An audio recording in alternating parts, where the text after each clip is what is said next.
GTFO is about a group of 4 people trapped in this underground complex, kept there against their will, forced down into the depths to fetch things or carry out different objectives for this unknown entity called the Warden. The underground complex has been abandoned for many years, and it's been overrun by flesh-eating, grotesque monsters, and you want to get out of there.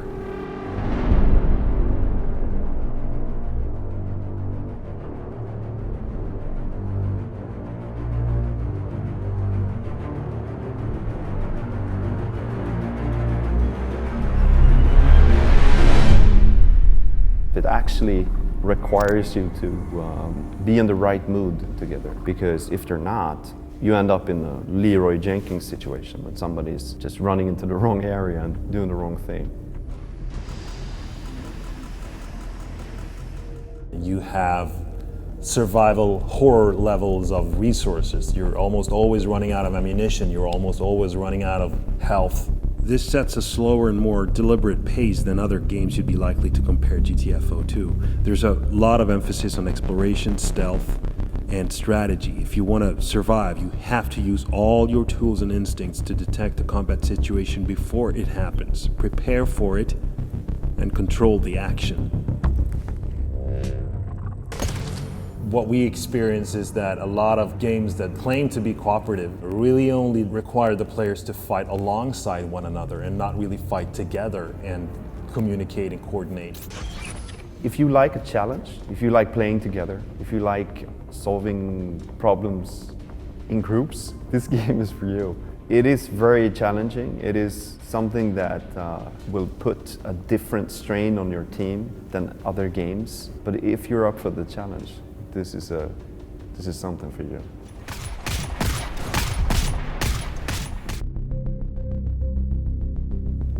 There's a lot of mysteries in the game. Who are the Warden? What's their agenda? How did you end up in the complex? What was the complex originally built for? Where do the monsters come from? And can you escape? So in GTFO, you play as one of 4 scavengers trapped inside this underground complex. You're held there against your will by some entity called the Warden.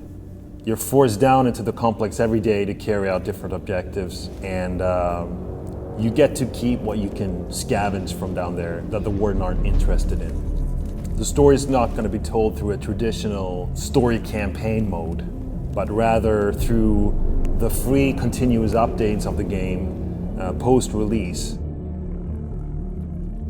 The 4 characters in GTFO is this sort of ragtag team of non-military game characters. A lot of the equipment is repurposed mining gear. They don't have the best weapons. They're not a special unit. We've created games before where the game characters are talking and bantering between one another.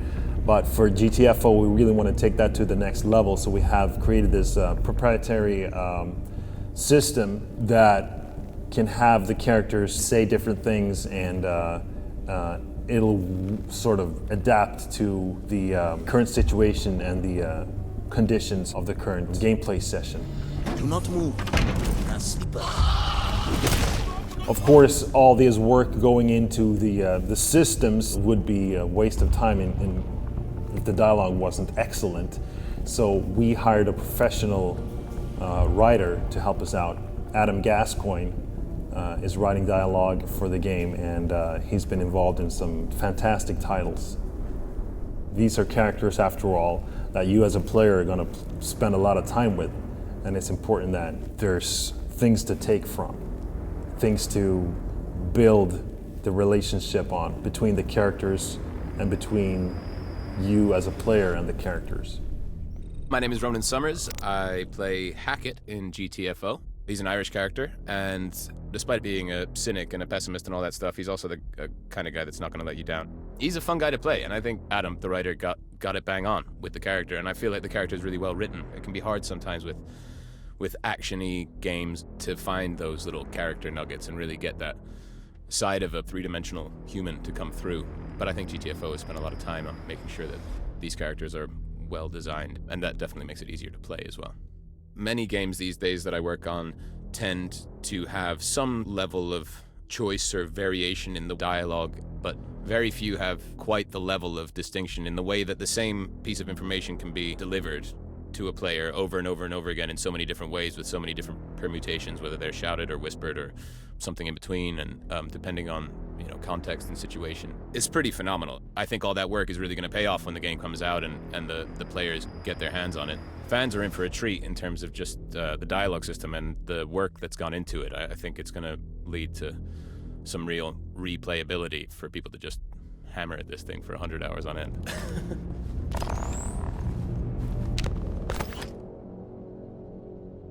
Setting up to do the complex and the whole sort of environmental design, we wanted to create something that had a lot of sort of color to it, not make your average, brown or next-gen gray type art direction. We wanted something that was sort of potent in colors, and we're of course heavily inspired by, Ridley Scott stuff like the first Alien movie and stuff like that. The quality we've managed to get to, we're really happy with, and I think people will sort of appreciate all the work we put down on it in the end, I hope. The sort of style of the environments are purposely picked to sort of start off in something that registers as something natural, normal, something you can understand, something you understand when you look at it, you understand what it is. It's not necessarily too sci-fi or too weird or too, it's actually trying to establish some sort of normal baseline for what the environment was, but also sort of rooted in some sort of reality. And then as players progress through the game, this will of course change and become, I guess, weirder and weirder.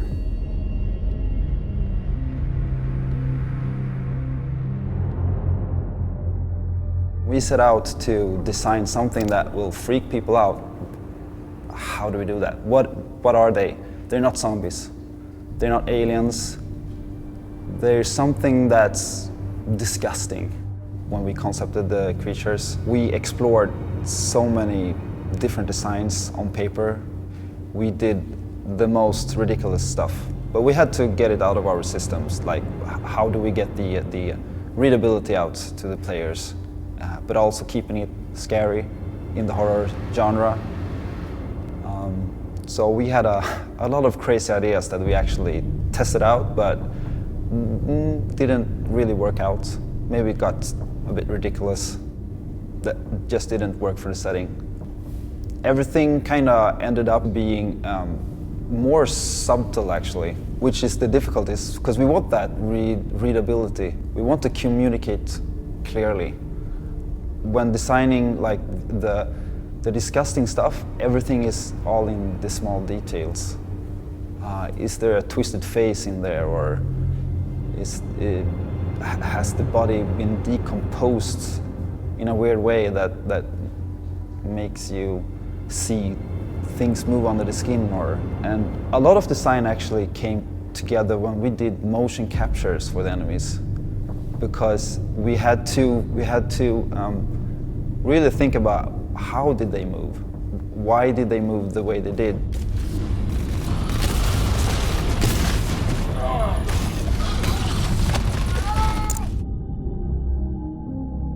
There's really no other genre of games or movies where sound is as important as in horror. And for 18 years, as long as I've been working in the game development business, I've been wanting to do a horror game. And finally, the day has come.